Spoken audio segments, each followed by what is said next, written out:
Today I'm going to have a go at painting Gabriel, our cockerel, or somebody like him. This is on my iPad here. This is painting I did, I don't know, about 3, 4, 5 years ago, something like that. And I just came across it when I was looking at one of my Facebook pages. And I thought, oh, that seems appropriate because he won't shut up. He's constantly making a racket outside. And I thought, well, maybe if I paint him, he'll settle down a bit. So this is what I'm going to base my colour scheme on for this painting. And I'll just put this out the way for the minute. And so what I did was I didn't trace that, but I used it to make a drawing. And this is the drawing. This is the way I often work when I'm preparing a video for you. So this is the drawing that I made from that screenshot. I think I sold that painting for some stupid price on eBay.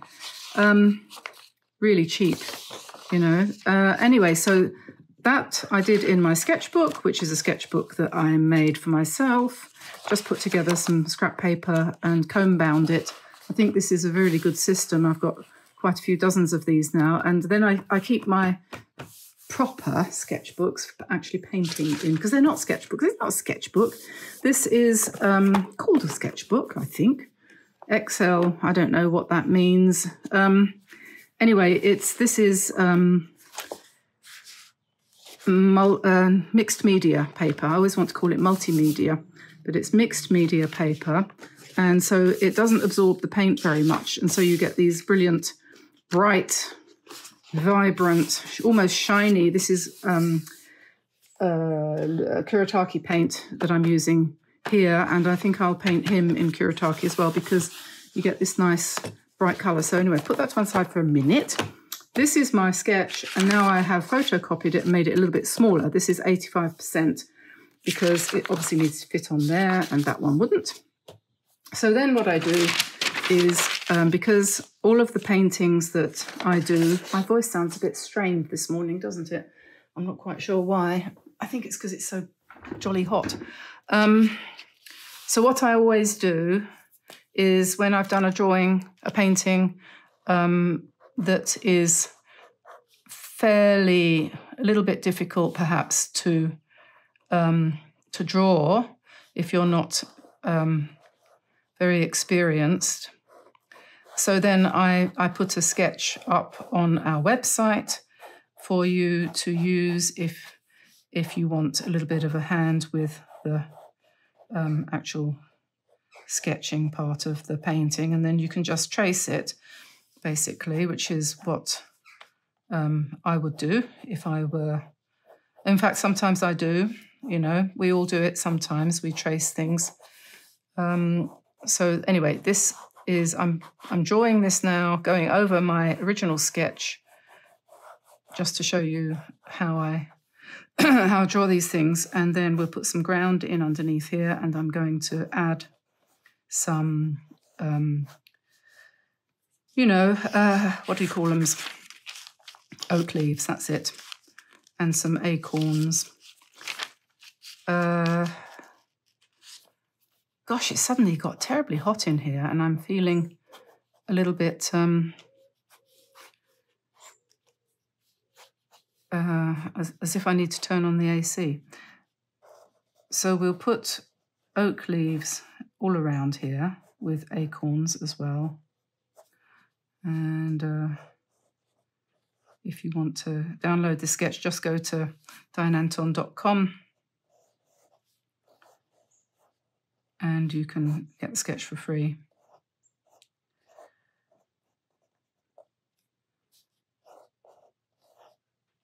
We don't charge for them. You don't have to be a member or anything. It does say on there, when you go there, it does say something along the lines of, if you want to pay something, we recommend a dollar or a euro or a pound per sketch, but you don't have to. You can have them for nothing. My gift. Okay, so there we are. That's the basic sketch done. And now I'm going to go to my book here. I'm going to do it in this, just because I quite like the paper. I don't know, could take the paper out, couldn't I? But somehow if you do it in the book, then you've always got the choice of taking it out, or else you can keep it in there and then you won't lose it, will you? So now that was just to show you about the tracing. So now I'm going to draw it, whoops, and I will come back and start painting once I've drawn it. So here's my sketch, and I said I was going to use the Kuretake colours, but I'm not.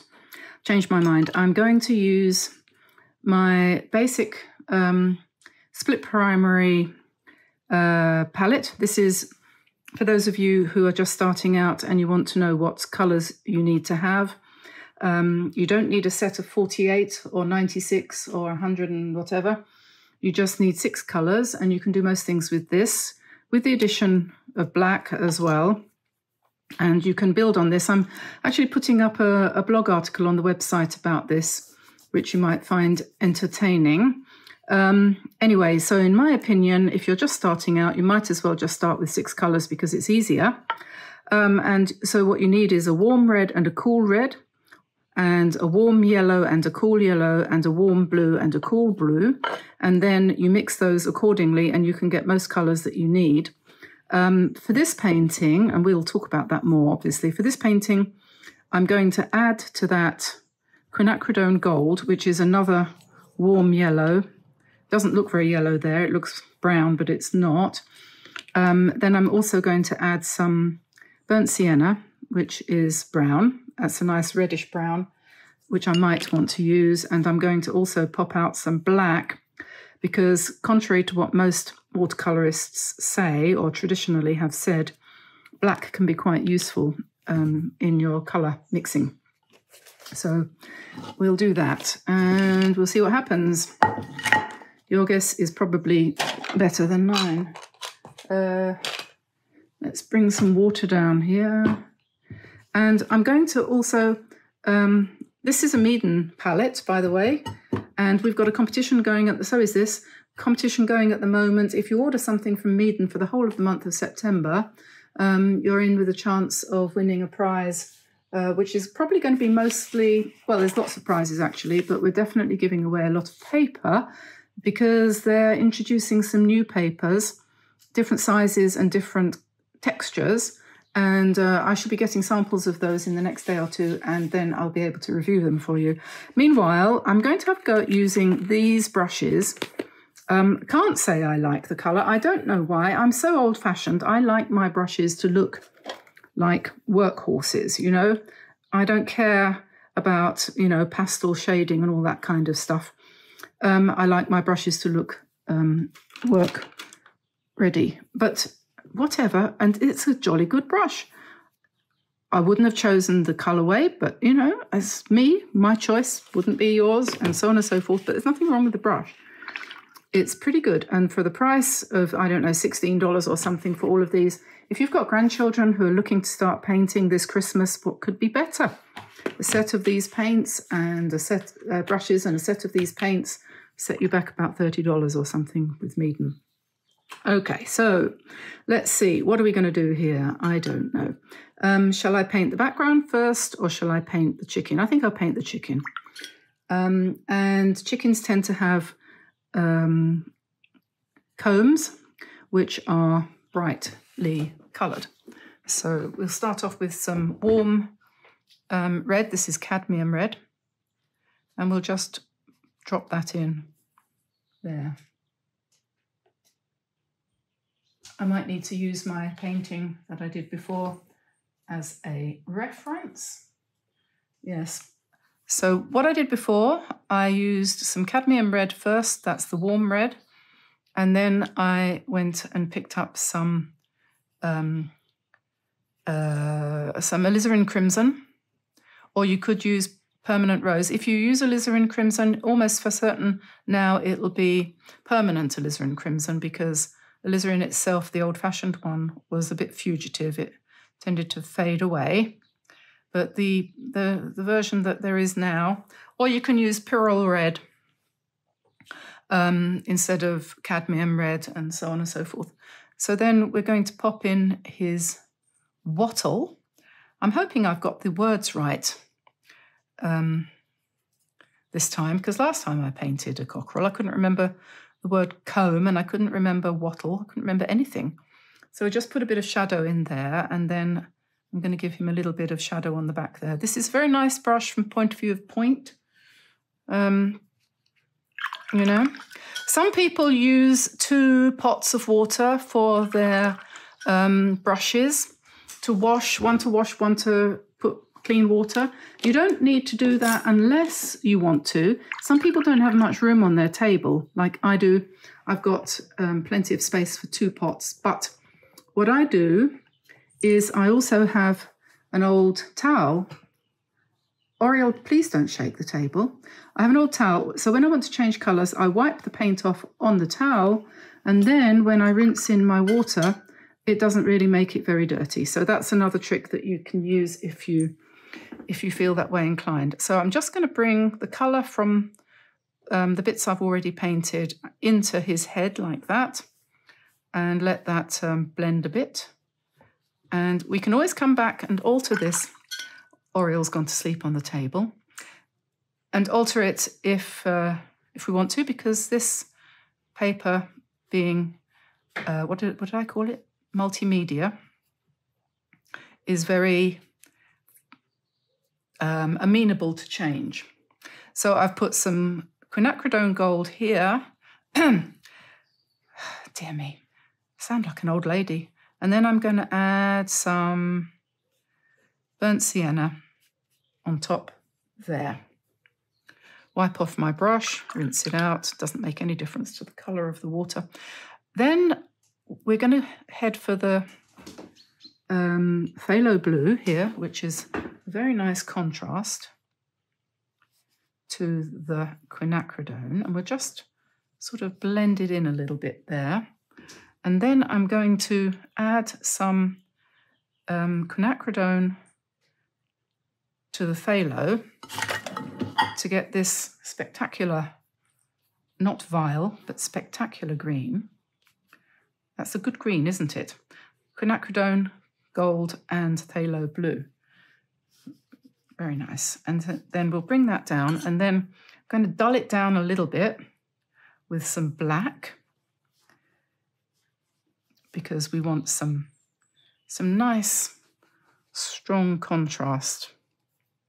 And then I'm going to go back to the yellow, and if you add quinacridone gold to black, you get some lovely browns.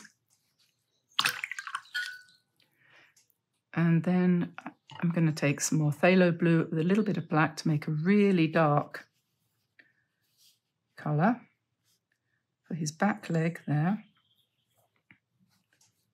And then let's use phthalo and quinacridone for the green feathers in his back.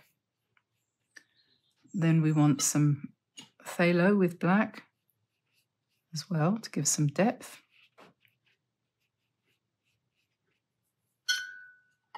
My cockerel is not this colour. This is a typical Spanish style, or French, but this isn't what we have. We've just got, he's more boring. So we'll just put in some nice feathers.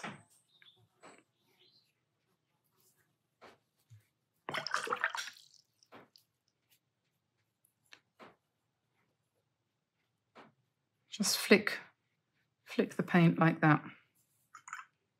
And let me see, what have we got here? I want to put some more brown.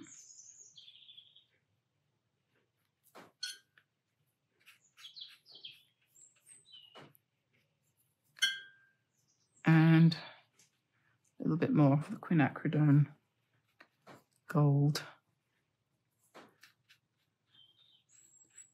here.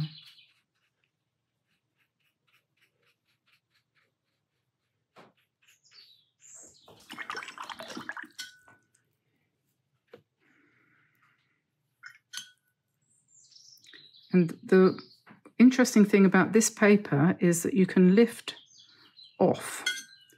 So if you feel you've overdone it on the colour, or even if you do it on purpose, you can lift colour out and get some very interesting effects underneath.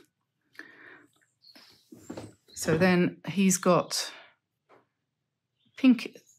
pinkish. So we go for some red and some brown for his legs.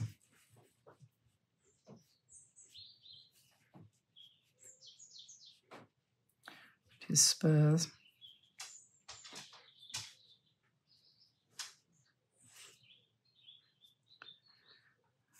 Okay, so I'm going to let that dry for a minute and then I'll come back and have a go at the background. I'm going to have a go at putting in his eye now.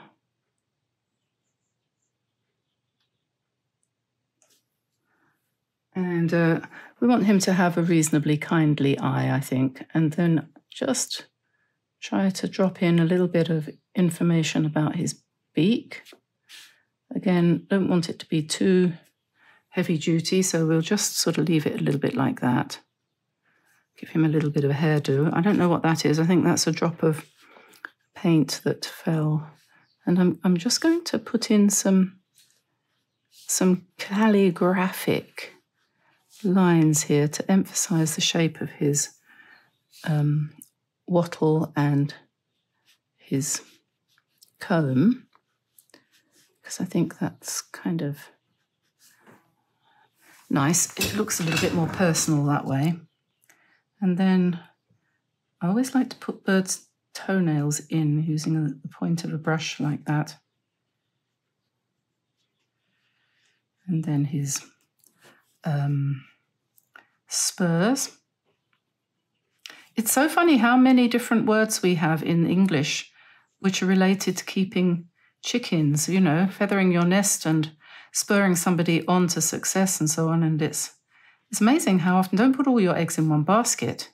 You know, it's amazing how often you use these expressions, or we do anyway, find ourselves talking about the chickens as if talking about ourselves as if we were chickens. And we'll just put in some calligraphy here for his wings, like this. This is just black paint.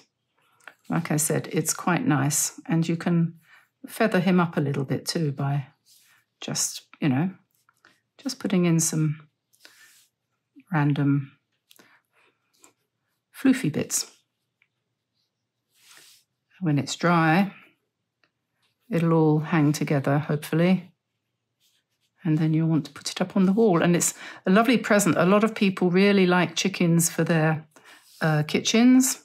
And you can't go far wrong if you know a cook, a lady or a man who likes to cook. They'll often be very happy to have a chicken as a gift, framed. Or even maybe we could do, what do you call it, Christmas cards with chickens on, perhaps. That would be fun, wouldn't it? So just put in your floofy bits where you think that you might have gone a bit wrong or whatever. So there we are. There's one chicken. Now the question is, am I going to be super brave and try to do the leaves around him? Well, I think I will. I think I'll just drop in some burnt sienna for these already drawn oak leaves here. And I think I'll do them in the way that I often paint, which is to just put in some really quite random shapes. And then afterwards tidy them up with some line work. Since I've used line in the chicken, it seems to make sense to do the same thing for the foreground, for the leaves. So we don't need too many. You can obviously use as many as you want, but I won't do too many because, you know, this is a video. And yeah, nice. So that's a good start. Then I was thinking behind him, we could have some dry grasses, something like this. I'm going to come back to them. So just a few, you can do it however you want, as many or as few as you like. A little bit of black in there never goes wrong. Well, can do. I was thinking about putting some up here, but I don't think I will, actually. So then let's pick up a little bit of black and come back in. And this is where if you have shaky hand, it's probably a good thing. It doesn't hurt.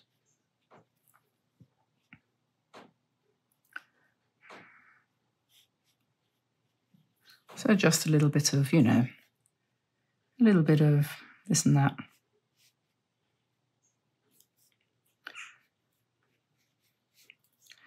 You could put acorns as well if you want. If you want to go into detail. I don't think I'll do that at the moment. I will do a couple of acorn type scenes some point. So just put some dashes of stuff in. I'm not going to do too much because I think it could overwhelm. We want the chicken to be the main, or the cockerel to be the main star of the show. And maybe it does need something up here. Perhaps we do need to just put some. They don't need to be too detailed though, do they? So we'll leave that like that. And you could put the sky in if you wanted to. You could add more background. Oops. But I think, you know, he has a nice look about him, doesn't he? That looks like my Gabriel, the chicken. So there we are. I'll let you go and I'll see you again soon. So don't forget to give us a like and subscribe and turn on notifications. And we will see you in a day or two. Bye, everybody. Bye-bye.